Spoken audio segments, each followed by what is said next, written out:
Muy bien, muy bien. Bienvenidos a nuestra segunda sesión de En Correspondencia con Tolkien.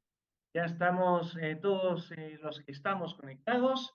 Creo que somos 3, 6, 8, uno más y hacemos una compañía del anillo, así que no somos pocos. Somos como la compañía del anillo al final de la comunidad del anillo. Ya sin Boromir. Este, muy bien. Vamos a ver ahora las cartas de la Según, número 13 a la número 23. Bien. según Peter Jackson, estaba sin Boromir al final de la Comunidad del Anillo. Según Efectivamente, Tolkien, efectivamente. Es una referencia cinematográfica. Ya somos 10.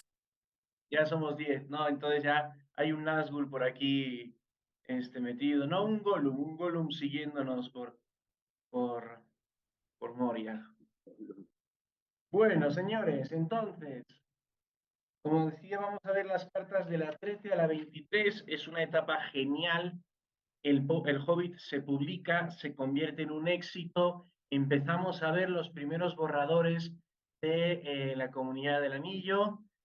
Y hay muchas cosas que comentar de nuevo, por más que yo intento no tomar apuntes, tengo 2 páginas completas de puro apunte, porque es que uno quiere señalar solo lo más importante, son un montón de cosas a señalar.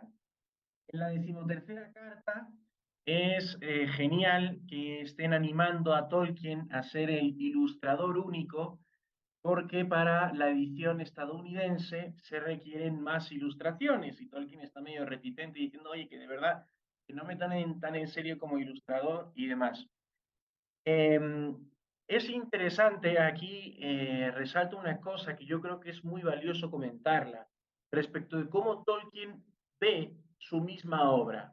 Bien, porque hoy se cataloga a Tolkien dentro de los libros de fantasía. Claro, esa era una sección en las bibliotecas que antes simplemente no existían.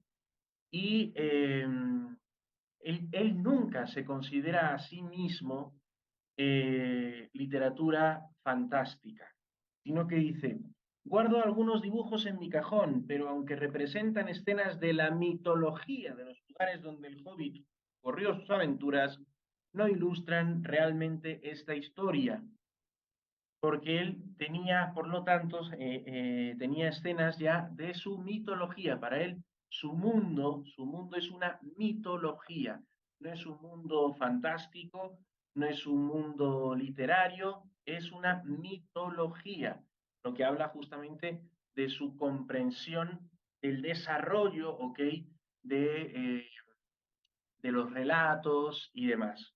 Que, por ejemplo, en el Silmarillion podemos ver perfectamente cómo es un compendio de mitología de diferentes estilos, diferentes relatos y demás. Justamente estas escenas se manifiestan en una carta posterior. Estas escenas que estaban dibujadas ya por Tolkien anticipadamente son escenas que se tratarán en el Silmarillion, por ejemplo, de Beren y demás. Dice, está viendo entre si él dibuja o si contratan dibujantes. ¿Bien? Y al final dice, bueno, hagan lo que les parezca conveniente. En tanto fuera posible, me gustaría añadir, vetar todo lo proveniente de los estudios Disney o influido por ellos, por cuya obra siento el más profundo aborrecimiento. Es genial. O sea, aquí uno puede entender por qué los derechos se los venden hasta a Lego, ¿vale? Lego tiene los derechos de Star Wars, Games Workshop tiene del Señor de los Anillos, Games Workshop tiene los derechos de Tolkien, eh, Warner, HBO, todos menos Disney, ¿vale? Todo el mundo tiene los derechos de la Tierra Media menos Disney, Amazon incluido. Bueno, es interesante. Eso sí, también me parece al final interesante esta carta porque manifiesta esta vocación del Hobbit a ser un libro juvenil. Dice, para satisfacer el gusto juvenil transatlántico. Siempre desde un inicio, el Hobbit nació como relatos contados a sus hijos y él no lo considera infantil, sino juvenil, juvenil. Justamente en una carta más adelante insistirá un poco en esto, en la edad del Hobbit, que no es tanto para los más pequeños. En la segunda carta es interesante la poca esperanza que tiene él de que el Hobbit sea una obra resaltante. Dice que la Oxford University, según él, no mostrará el menor interés en semejante historia. Que la parte que sí lo muestra está ya vociferando y en verdad empieza a agregar el Hobbit a la larga lista de mis eternas demoras, porque aquí tenemos Tolkien, en teoría, según contrato con la Universidad de Oxford, él no debía dedicarse al Hobbit y él le miente, digamos, a la universidad, haciéndole creer que el Hobbit es algo que ya escribió antes y que ahora simplemente está para producirse, ¿bien? Para publicarse. Entonces, pero ya la gente de Oxford se va dando cuenta de que está dedicando tiempo, ¿ok? De sus investigaciones y demás al tema del Hobbit y no está cayendo especialmente bien entre algunas personas. No cree que el interés local pues, vaya a ser muy alto, que vaya a subir. Aquí se hace una primera mención, Lewis, a su amigo y autor también de novelas emblemáticas, y también hace una mención a sus poemas The Dragon Visit y Humona Gold Galdre Begunden, de Hoare, ¿no? Y es interesante porque esto los llama los dragones folclóricos. Folclórico hace también referencia a algo parecido a mitológico, es decir, hace referencia a una comprensión de un texto como que deviene del desarrollo de una cultura. O sea, así Tolkien entiende su obra, como si fuera un devenir orgánico, bien, de una generación tras otra en una sociedad o en una cultura. Eso es lo que él pretende y eso es lo que él entiende de su obra, es folclore, ¿no? Porque aquí hablamos de música folclórica, nos referimos a música de un estilo que ha sido heredado a lo largo de generaciones y demás, ¿no? Aquí también hace en este sentido un término interesante de su propia obra. Gianni Bosio quiere entrar. Bienvenido. Dice, no debo permitirme frivolidades en mi contrato, ¿no? Justo esto es lo que comentaba. Y pretender que la obra pertenece por entero al periodo anterior a octubre de 1936. Es el final del primer párrafo de esta página 34, es genial. Aquí, donde dice, a ver, probaré mi habilidad, esto es la página 34, a ver, párrafo. Ah, no, del primer párrafo, aquí. Dice, me será muy difícil que la gente crea que este no es el mayor de los frutos de mi periodo de investigación. O sea, está hablando de que le está haciendo la trampa a la universidad. Es interesante porque es un profesor súper importante, todo lo que quieras y no sé qué, pero se escapa pues de sus labores por medio de estas obras que a nosotros nos han enamorado tanto. La carta número 15 es una carta compleja, trata varias cosas.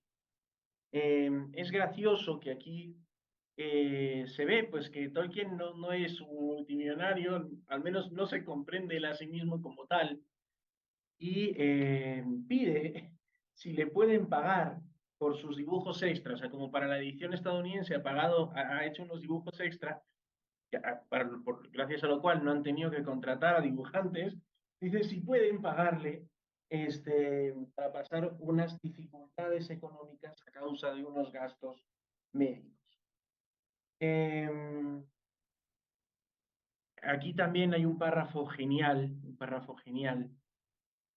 dice, espero que en definitiva el señor Bolsón acuda en mi rescate de manera moderada. No espero cofres de oro de los trolls. Estoy empezando a tener esperanzas de que los editores tengan razón. Y he tenido recientemente 2 testimonios que constituyen una moderada promesa.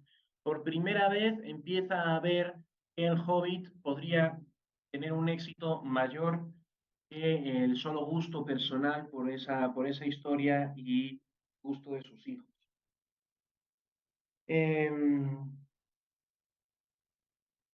Aquí es muy importante la nota 1, dice, los editores escribieron en la nota de presentación de la solapa de la sobrecubierta del Hobbit: el profesor Tolkien, pero no sus editores, tiene todavía que ser convencido de que cualquiera querrá leer la más deliciosa historia de la jornada de un Hobbit. Es eso, aparentemente Tolkien no tenía mucha esperanza de que el libro tuviera una gran recepción, como sí, evidentemente la tuvo. Aquí en esta carta comenta, por lo tanto, las primeras reacciones de la gente que leía el libro antes de ser publicado y especifica esto que decíamos, de que no es una obra para tan pequeños, él mismo no la considera así, cuando se la comenta así, él lo corrige, porque dice que su hijo mayor tenía 13 años cuando escuchó la narración, que no interesó a los más pequeños que tuvieron que crecer sucesivamente hasta la edad adecuada para él. A sus amigos le dice que les impuso el texto y no se lo leyeron porque está haciendo una corrección a una nota, a un comentario que hizo un autor en el que alababa al Hobbit y él modera porque dice hay algunas inexactitudes que hay que corregir, ¿no? También aquí habla de la mitología en la que el señor Bolsón se introduce. De nuevo usa el término mitología. En la página 39 de la edición que yo leo, dice aquí, la magia, la mitología, la supuesta historia y la mayoría de los nombres, por ejemplo, la narración épica de la caída de Gondolin, están tomados ahí de varias invenciones no publicadas, solo conocidas por mi familia, la señorita Griffiths y el señor Lewis. Creo que dan a la narración un aire de realidad y tienen una atmósfera nórdica. Pero me pregunto si se debe sugerir al incauto que todo proviene de libros antiguos o tentar al sapiente a señalar que de ningún modo es así. Es interesante porque como él hace una fantasía tan enriquecida de matices y de detalles, claro, a algunos lectores hay que decirles, oye, que esto es fantasía. Y a otros hay que decirles, oye, que esto sí está bien pensado y no es simplemente una cosa dicha por decir, ¿no? Sino que está bien pensado.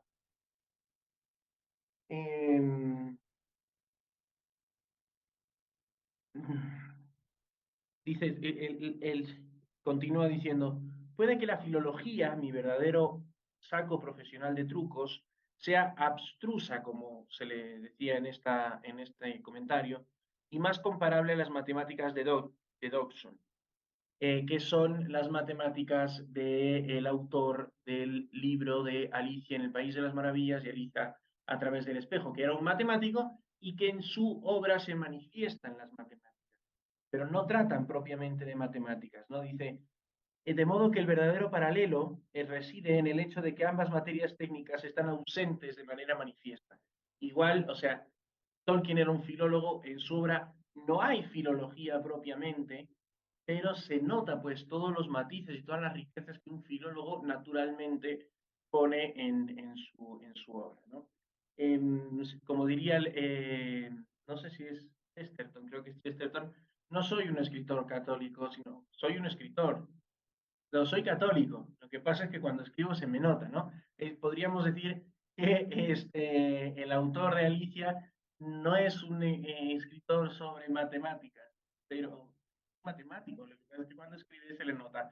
Y de Tolkien podríamos decir lo mismo. No pone filología en sus novelas, escribe sus novelas y es filólogo. Lo que pasa es que cuando escribe novelas se le nota. Eh, Creo que es bastante curioso también esto. La decimosexta carta ya aquí ha publicado por fin El Hobbit, es la primera, se publicó el 21 de septiembre, esta es la primera carta aquí ya habiéndose publicado. El Hobbit es una carta a Michael, es muy entrañable, como le llama, no le llama Michael, por más que sea una carta, le llama Mick, y al menor, mencionan a Christopher, lo llama Chris, ¿no? Lo cual son diminutivos, habla, pues eso, de una ternura paterna que no es tan eh, obligatoria ni universal, lo cual es un detalle no menor. Es gracioso el detalle de que el hijo no fuera admitido en el equipo y que Tolkien en un inicio tampoco y lo consiguiera a base de la ferocidad legítima, lo cual es un gran consejo, sobre todo en el deporte, aprender a encontrar recursos eh, interesantes. En la siguiente carta, la carta 17, le dicen que puede ser que sus novelas sean demasiado aterradoras como para leerlas en la noche a los hijos. Y él responde a esto, ¿no? Dice que es cierto, dice, a ver, dice, sí, a ver, aquí, página 40. Perdón, que es que en algunos puntos no me copiaba el texto, sino que me venía aquí. En la página 42. Pero sí es cierto que el Hobbit, ah, no, perdón. Bueno, sobre lo de que sea una lectura muy aterradora, dice que justamente estos son las cosas que le dan realismo, porque si fuera una historia de hadas, todo bonito y demás, pues sería demasiado, no dice el cursi, pero eso sería demasiado plano y no tendría la hondura que le da realismo al asunto y que realmente solo es superficialmente oscuro. Aquí es genial cómo se ve que Lewis escribió dos reseñas de forma anónima en The Times y en Times Literary Supplement, eh, que es un detalle no menor de parte de Lewis, al cual consideraba, dice Tolkien, que consideraba un gran, ¿cómo se dice? Los que juzgan las novelas de otros, un gran comentador, podríamos decir, hasta que comentara sus propias historias. También, Crítico. también se va a venir, ya ni se va a venir lo de Dwarfs, Un efectivamente. Yo no le he crítico, un tomado, crítico. no le, ese, Ok, dice que ok. Lewis le consideraba un buen crítico hasta ese momento porque considera que sus obras no merecen tanto halago. Es genial esto que dice, ya no sé qué más decir de los hobbits. O sea, él escribió en el Hobbit todo lo que tenía que decir de los hobbits, ¿no? Ya no sé qué más decir de los hobbits, dice, pero tengo mucho que decir y tengo ya mucho escrito acerca del mundo en el que el hobbit se introdujo. Y es gracioso que propone a los editores darles el texto de lo que será el Silmarillion como artículo entregable por fascículos, digamos como en el periódico. O sea, entregar así el Silmarillion de forma periódica como si fueran fascículos vendibles de forma independiente, ¿no? Una cosa, así se vendió, por ejemplo, así se hizo con Sherlock Holmes, ¿no? Hay grandes obras exacto, como las aventuras de Sherlock Holmes.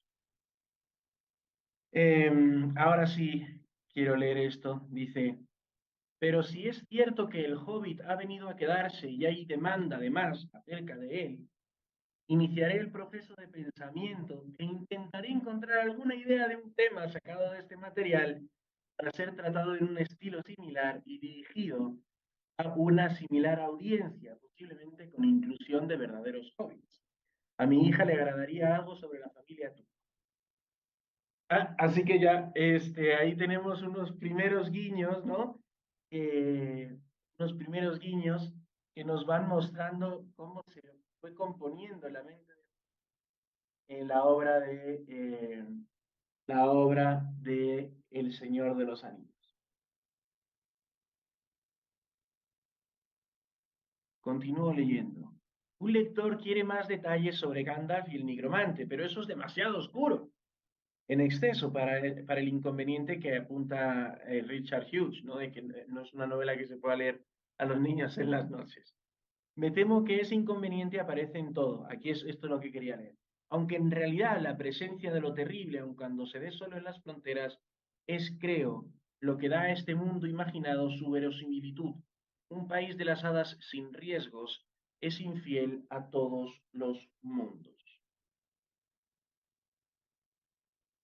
Por el momento, como el señor Bolsón, estoy padeciendo cierta perplejidad. Mira, yo cuando comenté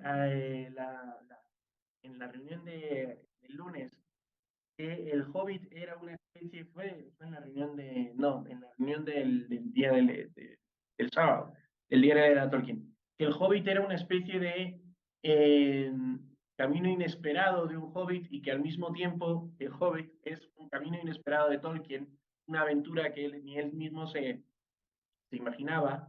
Este, no había visto no había visto esta frase que lo manifiesta también, ¿no? Por el momento, como el señor Bolsón, estoy padeciendo cierta perplejidad, o sea, efectivamente él mismo se da cuenta de esta conexión. Y espero no estar tomándome demasiado en serio, pero debo confesar, su carta ha despertado en mí una tenue esperanza. ¿Dónde he dicho que voy a leer? Así. Quiero decir que empiezo a preguntarme si el deber y el deseo no pueden quizás en el futuro avanzar más estrechamente unidos. Me he pasado casi todo el tiempo de las vacaciones de 17 años examinando y haciendo cosas por el estilo, apremiado por necesidades financieras inmediatas. El tiempo de la escritura de historias en prosa o en verso ha sido robado a menudo con culpa a un tiempo ya hipotecado y ha sido interrumpido e ineficaz. Quizá pueda hacer ahora lo que deseo hacer sin fallarle al deber financiero. Tal vez. O sea, es genial. Tolkien es genial. O sea, él ama, o sea, desea dedicarse a esto. La vida le gana, pero su anhelo más profundo es este, dedicarse a este mundo que a nosotros también nos ha hecho amarlo tanto. Es muy graciosa la anécdota en la que comenta que el profesor de griego bizantino compró un ejemplar porque las primeras ediciones de Alicia son ahora muy valiosas.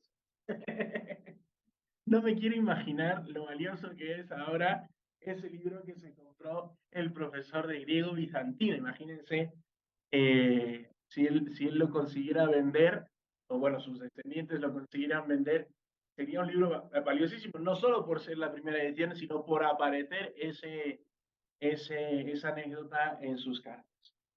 Sería genial.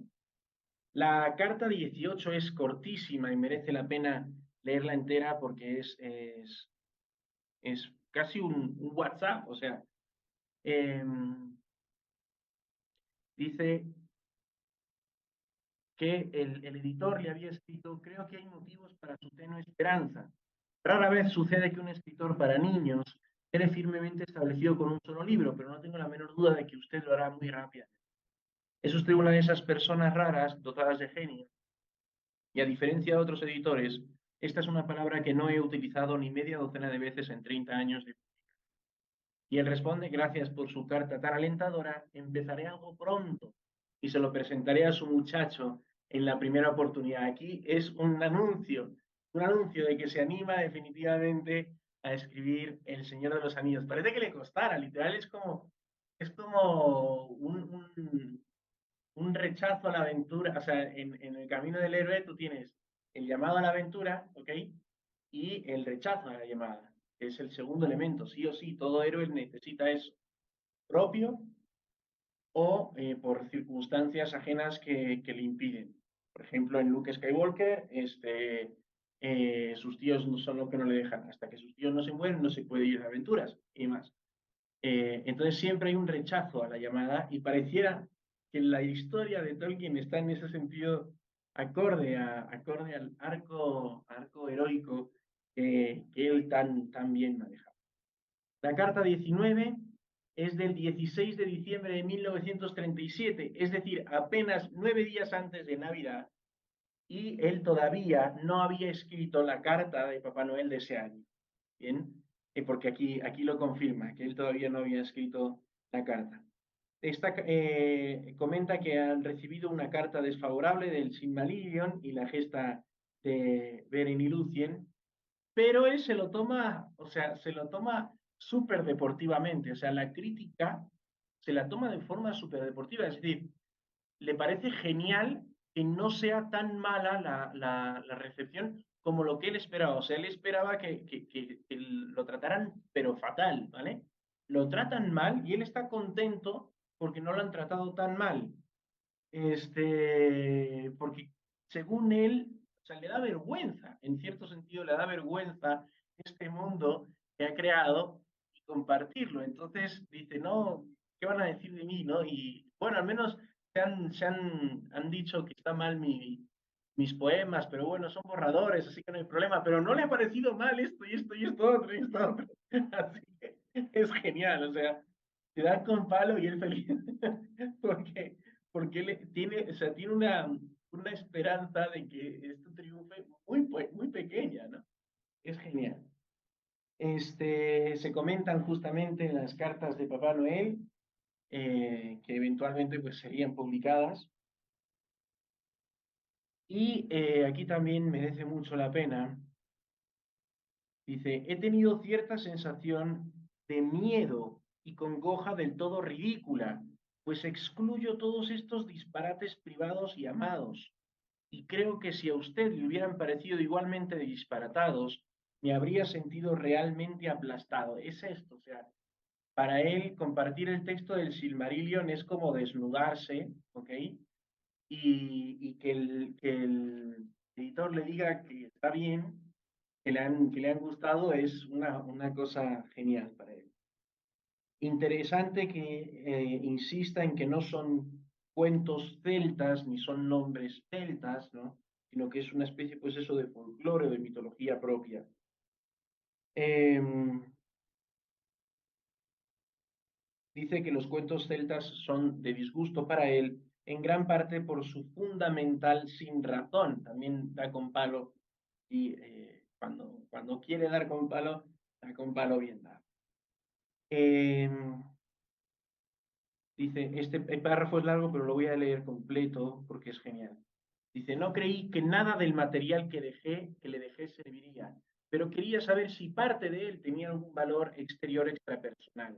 O sea, él ve que su obra tiene un valor personal, quiere saber si tiene un valor extrapersonal. Creo que es evidente que es necesaria una continuación o un sucesor del Hobbit, completamente diferente de este. Prometo conceder al asunto meditación y atención, pero estoy seguro de que me comprenderá cuando digo que la construcción de una metodología elaborada y coherente y de dos lenguas es más bien lo que ocupa mi mente, y que llevo las Silmarils en mi corazón. De modo que Dios sabe qué ocurrirá. El señor Bolsón empezó como un cuento cómico entre los enanos convencionales e incoherentes de los cuentos de hadas de Grimm, y no tardó en atravesar la valla de sus límites, de modo que aún Sauron el Terrible atisbó por encima de ella. ¿Qué más pueden hacer los hobbits? Pueden ser cómicos, pero su comedia es suburbana, a no ser que se la sitúe en un medio más elemental. Pero lo divertido de los orcos y los dragones, según mi opinión, ocurrió antes de su tiempo. Inaugurar quizás una nueva línea, si bien similar. ¿Piensa usted que Tom Bombadil, el espíritu de la campiña en proceso de desvanecimiento de Oxford y Berkshire, podría convertirse en el héroe de una historia? ¿O está, como lo sospecho, por entero atesorado en los versos que le da Poe? Aún así, podría ampliar el retrato. Vemos esta forma de componer de Tolkien, o sea, casi que no tenía intención de seguir hablando de los hobbits, sino que él tenía este mundo y la gente le pide más cosas de hobbits y dice, bueno, pues ya, pues tendré que poner hobbits en algún lado, ¿no? Pero lo que tengo es un mundo estupendo, un mundo fantástico, mira, este es el Silmarillion. Ya, pero quiero hobbits. Es, es genial ese tira y jala, ¿no? De los dos es verdaderamente genial. También es entrañable que pide 4 ejemplares para regalar en Navidad y los pide con descuento, por favor, con el descuento correspondiente al autor. Son detalles que dice, genial. Y también ante la pregunta de un lector sobre las runas, él pregunta si ve interesante dar un alfabeto rúnico. No sé qué sería de Mimimbokuile, no sé qué sería de la Comisión de Lenguas si Tolkien hubiera desestimado hacer un alfabeto rúnico. En la carta número 20,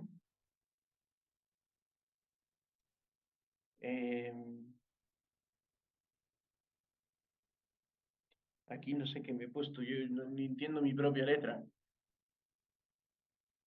En la carta 20, a ver. Ah, boom, sí, ha sido un éxito el Hobbit. O sea, ha sido un éxito tan grande el Hobbit que la misma imprenta ha tenido problemas prácticos para llegar a cubrir toda la demanda. O sea, aquí es donde ya se ve, o sea, hemos visto el inicio y aquí es donde ya se ve que el Hobbit ha sido un exitazo tal que incluso a nivel de imprenta han tenido dificultades para cubrir toda la demanda que existía. Y él, como acaba de pedir 4 ejemplares, pues lee su propio libro y se da cuenta de que no está la figura eh, del águila y dice, quizá los americanos la utilicen, gente rara. Se mete con los estadounidenses cada vez que puede. Y también dice que ha escrito el primer capítulo de la continuación del Hobbit, una reunión muy esperada. Aquí tenemos, por lo tanto, el inicio de El Señor de los Anillos. Él luego dirá más adelante que no le cuesta empezar muchos dicen que les cuesta a los escritores el primer capítulo. Y dice que a él no le cuesta nada el primer capítulo. Él podría escribir primeros capítulos de novelas todo el rato. Lo que le cuesta es continuarlas, ¿no? Entonces ya escribió el primer capítulo de El Señor de los Anillos y pues eso es genial. Ya estamos terminando. La carta 21 también es cortísima y la leo íntegra porque eso es un WhatsApp a sus editores, ¿no? Le preguntaría usted al señor Unwin si su hijo, un crítico en quien puede confiarse, querría leer el primer capítulo de la continuación del Hobbit. Lo he pasado a máquina. No tengo confianza en él, en el libro, dice en el texto, no, evidentemente dice, no tengo confianza en él, pero si su hijo lo considerara un principio promisorio, podría agregarle el cuento que se está cocinando. Genial. Y en la carta 22 también es genial aquí el trato que tiene con sus hijos porque él recibe de un lector de Boston, recibe una carta entera llena de las erratas que tenía el Hobbit. Y va a él y aprovecha eso, le da la carta a su hijo que estaba enfermo, a Christopher, y le dice, venga, te pago 2 chelines por errata que encuentres que no esté en esta carta. Y va y encuentra más erratas. O sea, el Hobbit tenía tantas erratas como las que encontró el lector, más las que encuentra Christopher. Eso sirve para una edición posterior corregir. No es normal, en toda obra hay erratas. En la última carta, la carta 23, dice, es más fácil escribir una historia en momentos libres que, a ver, de nuevo no soy capaz de entender mi propia letra, es más fácil escribir una historia en momentos libres que dibujar, aunque ninguna de las dos cosas es fácil. Él sigue peleando con su arte y demás. Y finalmente dicen que el primer capítulo es lo que cuesta. Esto es lo que y no me lo parece. Estoy seguro de que podría escribir primeros capítulos ilimitadamente. De hecho, he escrito muchos. La continuación del Hobbit está todavía donde estaba y solo tengo una vaguísima idea de cómo proseguirla. Al no haber tenido nunca intención de escribir continuación alguna, me temo que he prodigado todos mis motivos y personajes favoritos en el Hobbit original. Es genial porque él mismo, o sea, la inconsciencia que él tiene de la grandeza creativa propia es enorme. O sea, no se da cuenta de que tiene mucho más por escribir, mucho más de los hobbits, mucho más de todo lo que el lectorado le pide, ¿no? Y Y la verdad es que es fantástico ver, en esta etapa se ve a un Tolkien que duda de sí mismo, que duda de sí mismo como dibujante, que duda de sí mismo como escritor, que duda de sí mismo como fabricante de lenguas, como fabricante de historias que puedan tener un gusto extrapersonal. Es una etapa de duda, más que de desconfianza propia, y yo creo que habla de una humildad y de una sensatez también muy interesantes. Es muy valiente quien se lanza cuando cree que no tiene algo tan importante que dar. En cambio, hoy en día los escritores son todo lo contrario, no tienen una hondura y se lanzan a publicar y se lanzan a publicar y se lanzan a publicar. Yo creo que es un modelo en ese sentido de persona y de escritor extraordinario. Nos quedan 15 minutitos, disculpen la demora, no quería yo demorar más de 40 y me he demorado un poquito más. Disculpen por eso, pero he visto que han escrito un montón en el chat, pero no he podido seguirles el hilo. No sé si alguien quiere comentar algo o si alguien quiere leer el chat o algo así.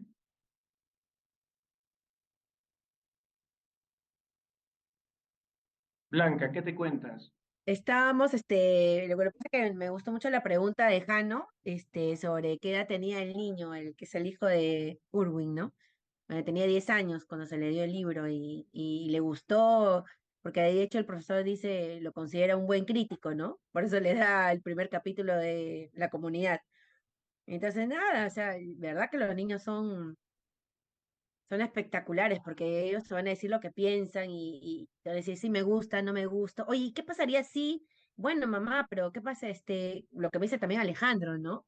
Y si hubiese sido así, y de verdad te abre la mente que tú, la verdad, no tenías por ni idea, ¿no? Me encantó, de verdad, y descubrir cosas en estas cartas que porque tú ni idea, pues yo en la primera sesión le decís el mea culpa que nunca había leído las cartas, ¿no? Pequeños fragmentos de cositas, pero para mí es todo un descubrimiento y algo muy, muy bonito, de verdad.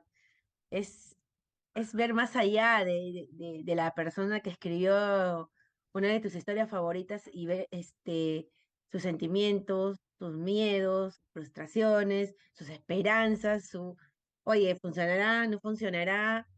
Y me encanta, de verdad estoy sorprendida. Sí, no, es encantador. A mí esta lectura me ha parecido enternecedora, o sea, me ha parecido ver a un Tolkien muy tierno, o sea, dudando de sí, dudando no. Este, Humano. no tengo nada más que escribir de los hobbits, anda que no. No te Sí, has- me gustó mucho es la que carta lo a que Michael. pasa, señor Tolkien, es que tú no te has leído todavía los apéndices. Ah, de En verdad ese que sí. sentido, es genial, es genial. Me encanta. Bueno, en mi caso, me llamó mucho la atención que haga muchos paralelos de él mismo siendo Bilbo, ¿no? Como Bilbo, no sé cuánto, no voy a ganar, no me voy a traer como los trolls el oro, las cosas que comentabas, ¿no? Bueno, él mismo siendo ese hobbit, ¿no? Ese mismo Bilbo. Y luego me pareció muy graciosa la parte en que él despotrica contra los americanos y luego le dicen los publishers, le mandamos tu carta por si acaso a los americanos, no era para que la mande. Me pareció súper gracioso.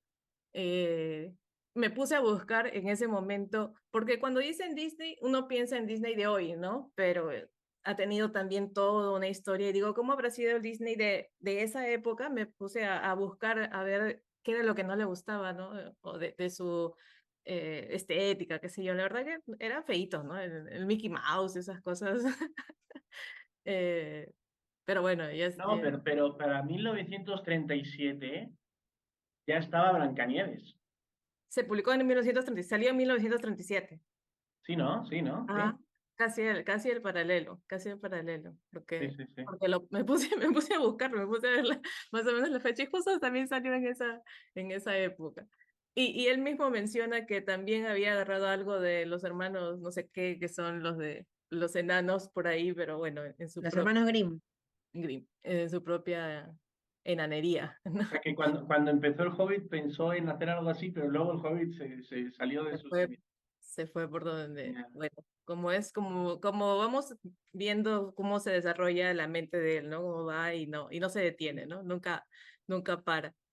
Y también me pareció interesante lo de las cartas de Papá Noel, que él tenía intención de que sean publicadas, porque cuando las leí sentí que era algo que lo habían publicado y que no era algo que lo había pensado para publicar. Claro, no fue su intención de principio, ¿no? Pero ya en ese momento ya tenía tantas que incluso para él era una posibilidad que se publiquen. Eso me pareció interesante. ¿Qué fue antes, Blancanieves o la carta? Buena pregunta. La carta es de mayo del 37 y Blancanieves es de diciembre del 37. O sea que no había visto, pero a lo mejor sí había visto algún avance, no sé. Para Sí, mí algo miró que lo indignó, de verdad. muy gracioso. Y también me gusta la parte en que, bueno, como no termina de convencerse de que vale la pena su trabajo, la parte en que uno de los de Oxford dice, lo he comprado porque he visto que Alice primera edición vale bastante, así que por si acaso estoy comprando uno. Eso es buenísimo. Y al final, como él mismo un poco comenta de que ve una esperanza de que puede ser que con lo que más le gusta hacer pueda ganar algo de dinero, ¿no? Es como que de verdad esto está sucediendo, puedo adentrarme en mis historias y hacer, ¿no? A tener un poco de dinero. ¿Cómo habrá sido en realidad su vida, ¿no? O sea, económicamente, no lo sé, pues, ¿no? Pero viéndolo de atrás, es como la mayoría de artistas, creo, ¿no? Que durante su tiempo están ahí sufriendo y ahora no sé cuánto dinero maneja todo lo que le ha dejado. Pero bueno, tal vez mejor así. Sí, yo me imagino que el contrato con Amazon no le ha dejado unos peniques Y al... regalando sus dibujos y diciendo, bueno, si pueden enviarme algo por ellos, sería, ¿no? Como que, me vendría bien. Es genial, es genial. O sea, ahí hay una inocencia y una inconsciencia total de todo lo que vale eso, o valdría eso en el futuro. Sorry. Es genial. Soron Gilad, ¿cómo estás? Bien, pero no puedo hablar porque aquí hay una bulla tremenda. Ah, perdón. No hay problema. Ah, y ahora todo el mundo se calla. Todo el mundo se calla cuando digo que hay una bulla tremenda. Bueno, o sea, yo sí estaba pensando sobre todo la de la carta de Disney, siempre me dio curiosidad, porque claro, está hablando de algo que, lo que yo pienso siempre es qué clase de problemas le habrá visto a Disney así en el bien inicio, ¿no? Porque, por ejemplo, o sea, es claro que hay una distorsión, por ejemplo, no diríamos, un mensaje un poco distinto en el Blancanieves, el cuento original, que el Blancanieves de Disney, ¿no? Pero pues tú, claro, o sea, comparando por abajo, ¿no? Comparando con hoy, pues es casi lo mismo, ¿no? En comparación con las libertades que se toman los directores hoy en día, ¿no? Amazon. Pero sí hay una diferencia entre el cuento original. De repente eso lo molestó bastante, ¿no? De repente esa es parte, ¿no? Es un poco distinta la visión que hay entre Blancanieves y el cuento original. ¿Cómo se dice esto? Ah, o sea, que todo va a estar bien, que siempre va a ser feliz, tipo, es un poco distinto. Pero eso es lo que estaba pensando, ¿no? De repente eso es lo que a todo alguien le molestaba. No habrá hecho un ensayo de por qué odio. Sí, no, es como que una cosa que te deja ahí, ¿por qué odias a Disney, no? Debe haber preguntado, ¿no? Denme más detalles, pero ¿dónde está esa carta? No la han querido publicar. Probablemente, probablemente. Jano, ¿qué te cuentas?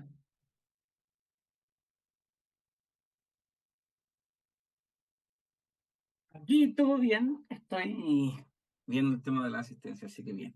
Oye, no, increíble, increíble, estoy me encanta ver esta nueva faceta de las cartas. Normalmente cuando uno las lee, ¿cierto? Las lee como ya pasó esto, espérame, ahí llegó alguien. Ya pasó esto le dijo tal persona, pero nunca uno las analiza en base al contexto histórico, que es lo que estamos haciendo ahora. Así que estoy como adquiriendo una nueva perspectiva y no, de verdad estoy fascinado con estas jornadas, mi querido amigo. Genial. Renato, no sé si te animas a comentarnos algo. Sí, ¿qué tal? Buenas noches con todos. No sé si me logra escuchar. Sí, perfectamente. Sí, estoy regresando del trabajo, pero sí he escuchado atentamente. Lo que más me llamó la atención fue, bueno, el tema de los dibujos, ¿no? Yo me pongo a analizar también cómo los dibujos actualmente han evolucionado como los que produce Alan Lee. Bueno, yo tengo El Hobbit de Alan Lee, ilustrado por Alan Lee, que bueno, no sé si es por el carácter o no sé. A mí me ha sorprendido bastante los dibujos y para mí no es una historia para niños, ¿no? Es una historia creo que para ya gente adulta. Bueno, los dibujos de Dan Lee sí me sorprendieron bastante, eso sí. Con lo otro que mencionaron también es que eh, el profesor no le alcanzó, bueno, la vida para terminar ciertos misterios de toda la historia, todo el legendario como es Tom Bombadil, ¿no? Que cuando empecé a leer El Señor de los Anillos, pensé que Tom Bombadil era Ero Ilúvatar. Fue, fue un poco raro porque empecé a investigar en internet y no encontraba nada. Quizás en textos en inglés puede haber algo, pero no, en textos en español no encontré nada. Por el otro lado, lo que mencioné, ¿no? Que el Hobbit para mí no es un texto para niños, sobre todo el ilustrado por Alan Lee, ¿no? Bueno, yo le he leído todo el Hobbit y toda la trilogía del Señor de los Anillos a mis hijas de 4 y 2 años en las noches y se los duermen felices. Hasta ahora ninguna Sí, me ha Me pasa lo salido mismo. con Es un insomnio. evento cuando le va a leer el libro. Y ahora si eso se lo mezcla con un poco de magia, no sé, le estás leyendo y le dices, y Gandalf sacó la llave y le va a la oreja y le hace así. Entonces los niños así, como, oh, papá, ¿de dónde? Entonces le crea un ambiente mágico que de verdad que es alucinante para ellos, por lo menos. Bueno, eso. Genial. No es la clásica historia a la que estamos acostumbrados de repente que Disney nos ha acostumbrado, por lo menos a nuestra generación, ¿no? De cuentos de niños, pero los niños, al final cuando uno va viendo, a mí me pasa que ahora de adulta veo algunas series que veía de niña y no son para niños, tienen un doble sentido, tienen los mismos que son aptos para todos, tipo como el 3x3 o La Nana, y no, tienen un montón de doble sentido, pero como niño, tú vives la parte que entiendes y, o sea, debe haber alguna forma de que lo hagan de tal forma que sea Sí. safe, ¿no? Sí, pero es un poco al revés, creo yo, porque ahí tú haces a propósito que el niño no entienda lo que su inocencia no Exacto. entiende, ¿ok? Eso. Ajá. Mientras que el adulto entiende una picardía, una broma de doble sentido, una broma de carácter erótico, etcétera, que solo captan los adultos, ¿no? Y porque se deja entrever nomás y un niño pues inocentemente no lo capta. Pero esto es, creo que todo lo contrario, o sea, porque no es que El Hobbit sea un libro de niños, pero que tiene guiños para adultos. No, más bien yo creo que es un libro, es una obra universal, ¿no? Pensada para niños, pero niños a los que no les escondes la vida. O sea, en la pedagogía, yo en esto entro en mi campo laboral, ¿no? Y de investigación, que es justamente el campo de la teoría educativa. La pedagogía moderna está muy, muy dirigida a, o muy inspirada en considerar a los niños como tontitos que van evolucionando y se van convirtiendo en seres humanos. O sea, poco más que monitos inocentes a los que hay que, no sé qué. Y yo creo que Tolkien trata con toda seriedad a los niños. O sea, los sabe capaces de entender lo que es la traición, capaces de entender lo que es el sufrimiento, el dolor, la sensación de estar en un entorno hostil, capaces de entender lo que es la guerra, quizá porque él la ha vivido él ha vivido en otra época, ¿no? En una época en la que la vida era bastante más dura, pero, pero creo que se relaciona un poco y en ese sentido yo es que insisto en que, aunque él no lo diga, no lo manifieste en ningún punto, Tolkien es absolutamente tomista, o sea, frente a la teoría del conocimiento actual que te dice que conocemos por solo a partir de los sentidos, conocemos los fenómenos y demás, en la teoría del conocimiento clásica te decía que lo primero que conoce el alma es la esencia de las cosas. Por eso un niño, por más que ve un árbol, ¿no? Cuando luego ve otro y le enseñas que a eso se le llama árbol, cuando ve otro árbol completamente diferente, de otro color, con otras ¿no? hojas de otro tamaño, de otra forma, etcétera, entiende que también es un árbol, lo entiende automáticamente. ¿Por qué? Porque entendió más que la forma, los colores, los sentidos, entendió la esencia de los árboles. Y creo que Tolkien en ese sentido va a las esencias de las cosas y no considera tontos a los niños, sino que los considera capaces de entender lo que es el sufrimiento, porque un niñito de 5 o 6 años se le muere el abuelo y entiende lo que es que se te muera el abuelo. Entonces, un niño es capaz de entender el sufrimiento, capaz de entender el perdón, capaz de entender la amistad. Y en ese sentido creo que son libros para niños, sí, aunque él diría para niños no tan niños, ¿no? Pero tomándoselos en serio. Ignacio ha levantado la mano. Bueno, yo quería añadir a eso que, por ejemplo, en las películas para niños eso está muy presente, ¿no? Esa idiotización, ¿no? O sea, que para ser chistoso algo tiene que haber un pedo, tiene que haber un eructo, y los niños para que se mueran de la risa, ¿no? Y bueno, eso me hizo recordar una carta que Tolkien escribe mucho después, me parece que es con El Señor de los Anillos, en el que hace unas reflexiones de qué significa un libro para niños y qué es un niño, que le hace una tía. Creo que eso fue sobre El Señor de los Anillos, cuando le preguntaban si era un libro para niños o no. Pero bueno, eso es spoiler, así que mejor me callo. Ah, foto. Posemos, hagamos nuestra mejor sonrisa. ¿Tomas tú la captura, Jano? Perfecto, gracias. A ver, coloquen sus cartas. Ah, yo voy a sacar. Y me avisan cuando estén todos listos. ¿Ya? Ahí va. Tengo que hacer una pregunta antes. ¿Alguien se anima a hacer el comentario de las cartas del próximo lunes? Gerald, quizá. No. Vamos, Gerald, anímate. Sí, claro. Yeah, golazo. Eso. Genial. No, no tengo Esa es la nada que actitud. hacer. Golazo en media cancha, muy bien. Estupendo. Listo, nos vemos entonces la semana Muchas que gracias, viene. Javier. Gracias, chicos, por su Vale. presencia. Un abrazo. ¿Hasta qué número, Gracias a profe? todos.